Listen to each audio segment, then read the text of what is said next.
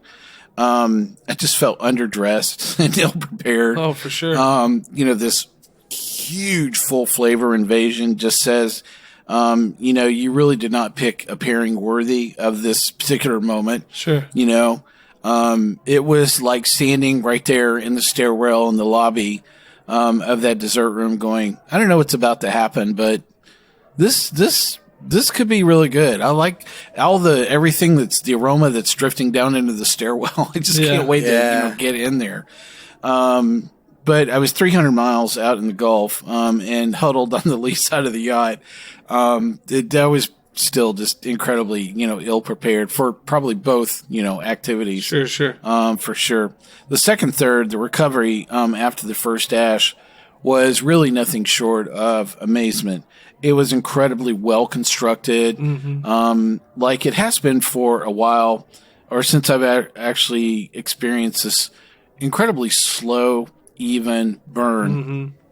I think that was the thing I found myself going, I really just don't want this to be over. Yeah. And the oils, that I was picking up on the aroma were kind of giving way to this very deep, kind of tack room leather. And I just, I remember I had a rum with me, on that trip, and I was going, the stick is definitely overwhelming the rum. And I was like, I don't know of a lot of pairings that would really stand up to just, this incredibly full flavor. So it kind of got messy and spicy on the back end, which was kind of, I was like, wow, don't just walk out of the dessert room and leave me hanging and go, no Amaro for you. That's right. That's right. No digestivo. Come on. A couple of relights, and this not so deep finish that, that I was really expecting. So we'll be right back and talking about more Four Kicks after this break. Hey, welcome back to Sip, Suds, and Smokes. On today's Smokes episode, we're going through a product lineup from Crown Heads. We've covered some really great cigars so far. And, I feel like we're just getting the conversation started about Four Kicks. Oh, yeah. I was kind of finishing up some of my own notes about having this cigar, kind of at sea. And, I really just, the first 2/3 of the cigar were so good. And then, just kind of got to the end and I was like, wow, man, what happened?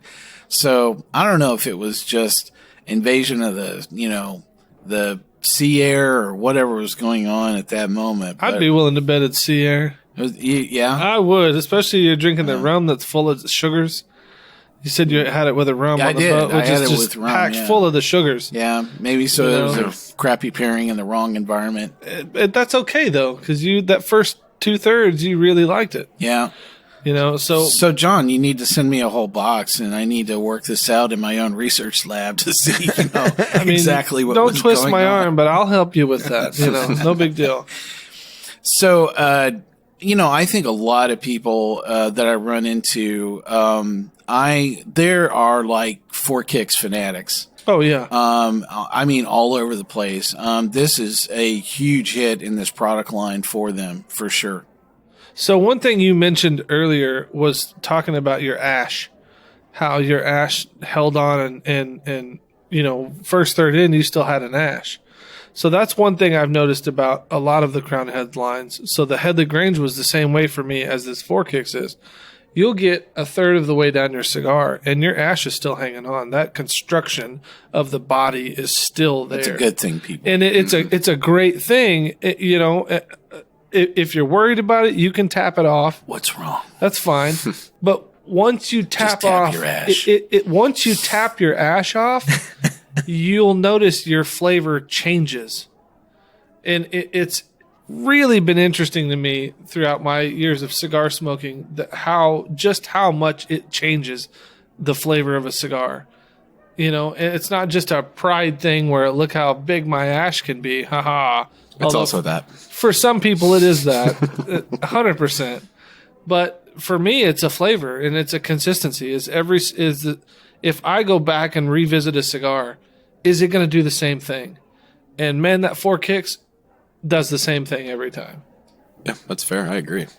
Yeah, and I think that, when I think about all the cigars that I have, I'm guilty of, I really want to see what that cigar is going to bring. And I'm guilty of, just really wonder, especially on that first ash, I'm like, can I, depending on the general size of the cigar I'm working with, it's like, can I get through, the first third, without tapping it, Sure.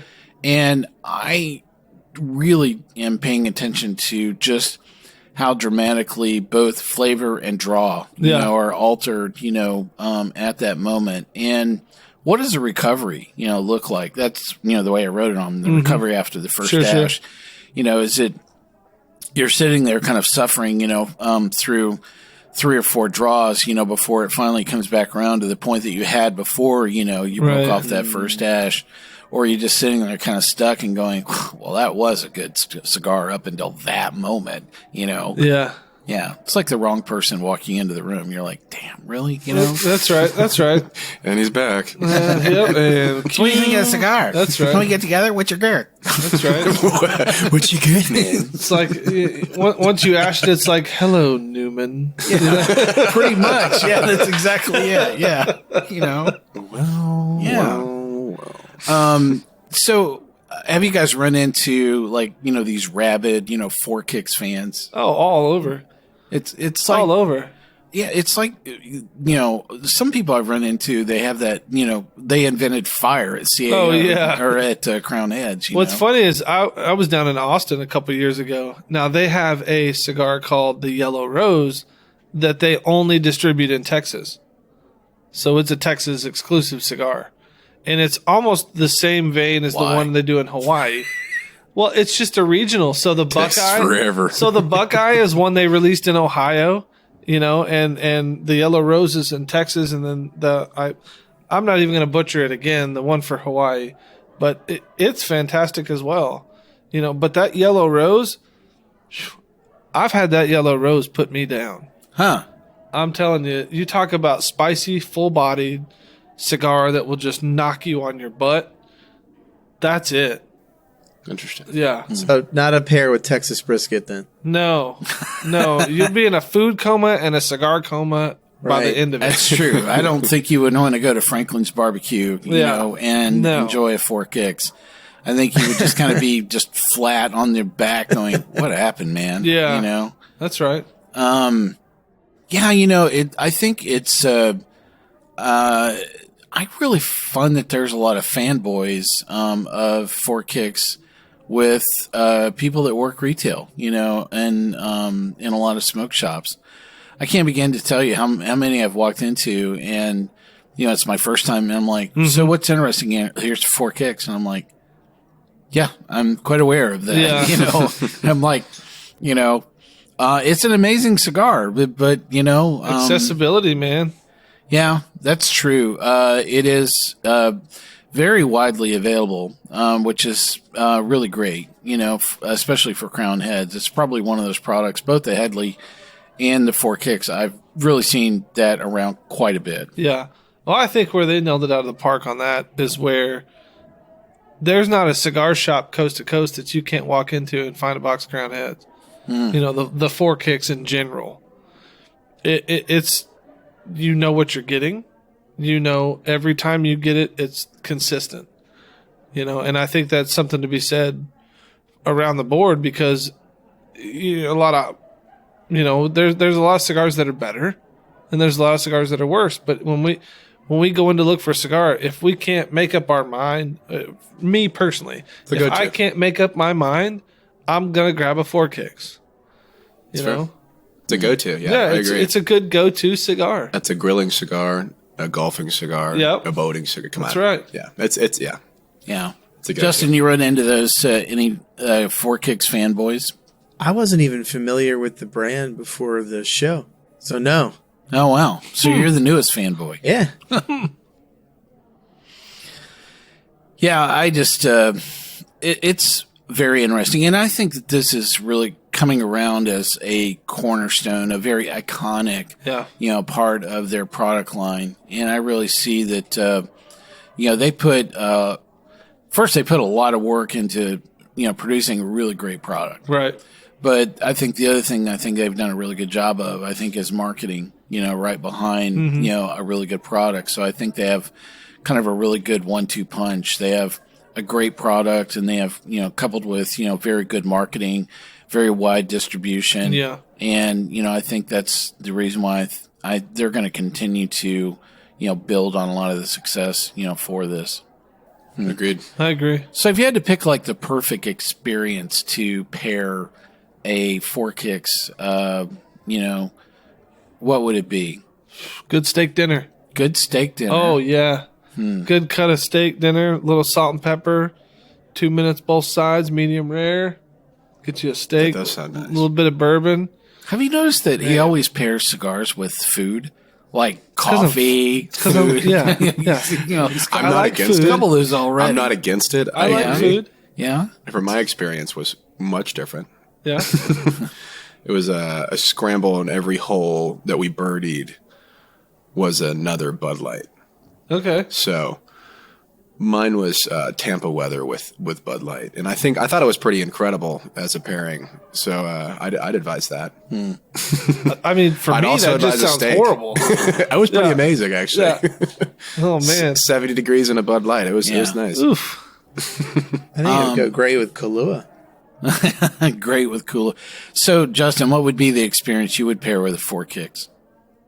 Salmon dinner, like coffee and Kahlua. Ooh, there you go. Little Black Russian. It'll balance out nice. That's not nice, actually. Yeah, Black Russians are great. I might change my pairing. I was thinking that I would probably pair Four Kicks with that niece or nephew's wedding that I was just counting the moments to leave. And I really needed to figure out a way to just get out of the room. Yeah.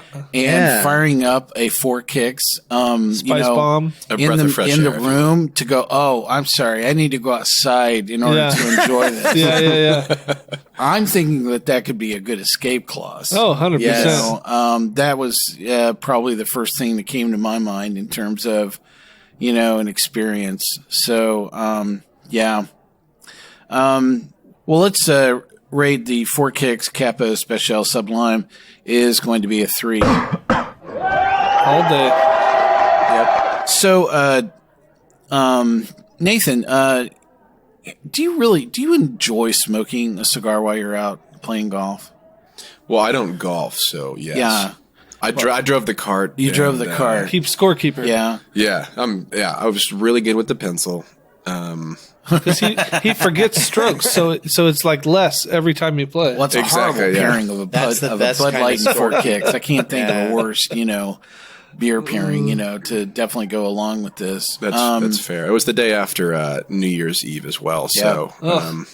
So taste is subjective at that point. So I mean, but a Bud Light and some golf course hot dogs. I mean, there you go. It wasn't a bad pairing. Wow, there's definitely better pairings. Oh, 100%. You should ask Good Old Boy Dave, what does hot dog water taste like? There you go. Wow. Yeah, he actually used it in a tasting note of a beer that we had. One time I was like, some dog water.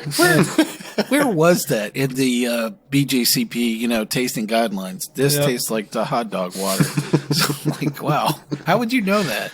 It's like people say, this has a bit of cat pee in it. How do you know that? Right. A hint of cat pee. It just feels like grandma's house. It's like I was talking with Carrie Ann last night. And she was like, this just really had an aroma that was very akin to, getting sick, and it was a club, that was close to her house where somebody's thrown up, and they've put down, the stuff to, soak everything up, and then they rinsed it down with not enough water, and it's just stuck to everything. It smelled like that, and I'm like, how do you know what that smells like? She used Rancio. She's been there, done that. Yeah, that's exactly the way that it went. So, Justin, I don't know if you hang out on the golf course and smoke cigars.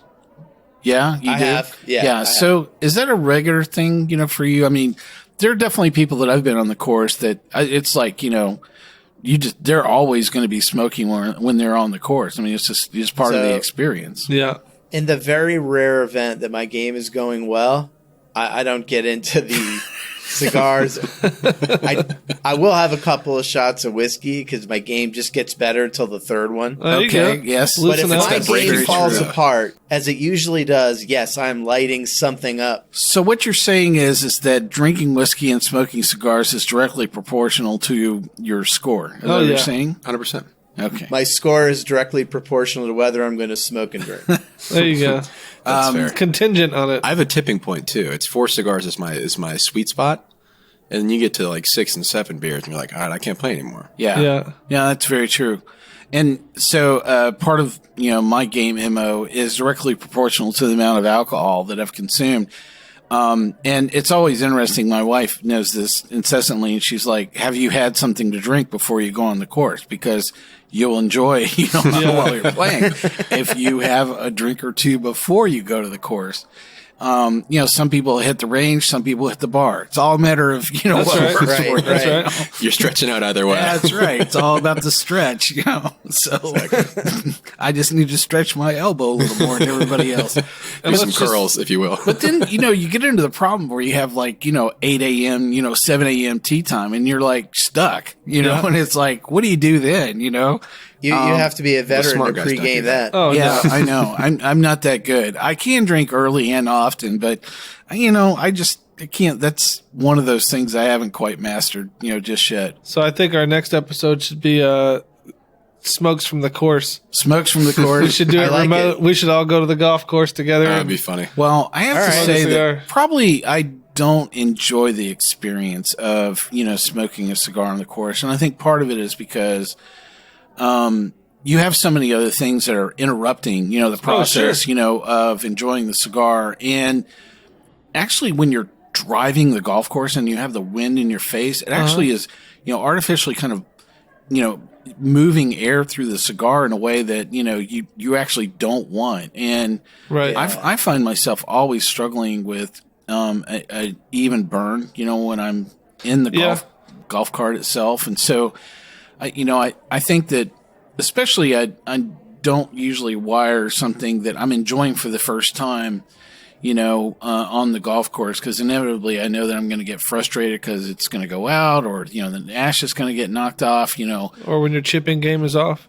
When you try to putt, you get the smoke in your eyes too. That's right. That's right. Yeah. I like doing the cigarillos because you could smoke one while the 3 people in your cart are doing the scramble. Well, we You're had almost done. Yeah, that's right. We had one more quick stick to go over, and I'm sorry, which was the Crown Head Mil Diaz. Barger's going to tell us about this really quick. Yeah, so we got the Mil Diaz. It's a Ecuadorian Habano wrapper. It's a Nicaraguan in origin. It is not a box pressed. Its binder is Nicaraguan. Its filler is Costa Rican, Nicaraguan, and Peruvian. It's a quality cigar. I really had enjoyed this cigar. Crown Heads is quickly becoming impressive with what they're releasing currently. I'm real happy with that cigar. Well, our smokes rating for the Crown Head Mil Diaz is going to be a 3. And definitely check that out. Nathan's dad and I enjoyed that cigar a couple days ago, and he really, really enjoyed it. So I would highly recommend checking that one out for sure.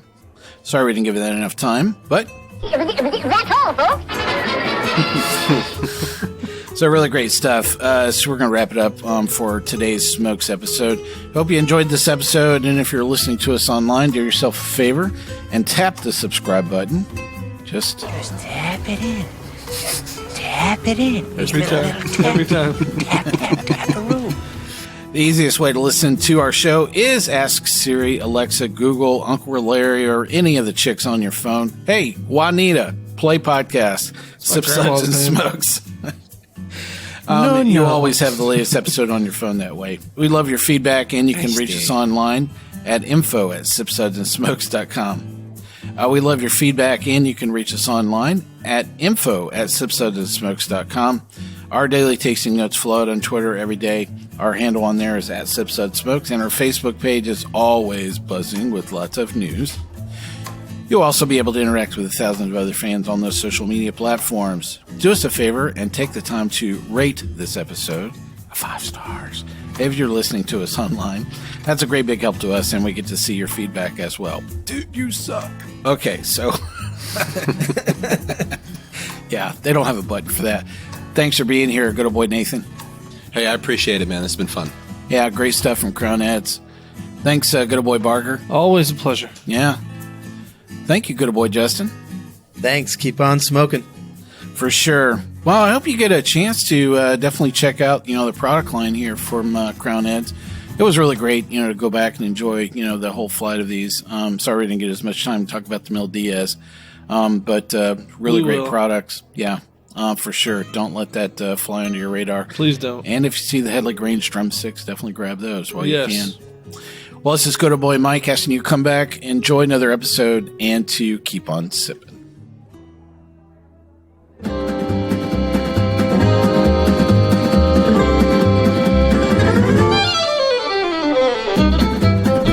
This has been a One Tan Hand production of Sip, Suds, and Smokes, a program devoted to the appreciation of some of the finer slices of life. From the Dude in the Basement Studios, your hosts, the Good Old Boys, will see you all next time.